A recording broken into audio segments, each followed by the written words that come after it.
mortal mismo na kaaway ni Vong Navarro na si Cedric Lee ay pinalabas mismo sa kulungan dahil nga nahulog sa hagdan. Tila napilayan ito at nagka-injured ang kanyang tuhod mula sa kanyang balakang. Tila parang may kakaibang na sense ng ibang gwardiya dahil parang sinadya talaga para naman makaalis siya mismo sa impyernong buhay umano niya sa kulungan. Dahil kahit naman umano may pera siya ay tila parang gusto niya pa rin makalanghap ng ibang hangin sa labas at parang mas maging free. Dahil kung ma-hospital siya ay talagang mabibisita siya ng kanyang kapamilya, makakapag-usap sila ng masinsinan at lalong-lalo na makapagplano sila muli ng kakaiba at masama.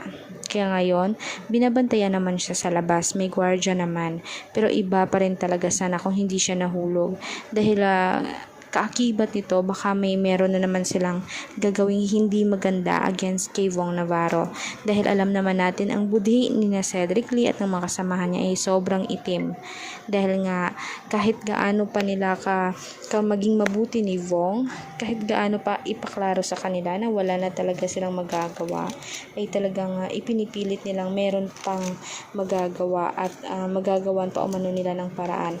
Kaya ayun na nga, iniisip nga ni Vong baka may gagawin na naman silang masama para matuloy lamang ang binabalak nila dahil hindi nila tanggap yung lifetime na imprisonment kasi kaya ganun na lang sila kakagalit kay Vong Navarro at sa mismong lawyer nito.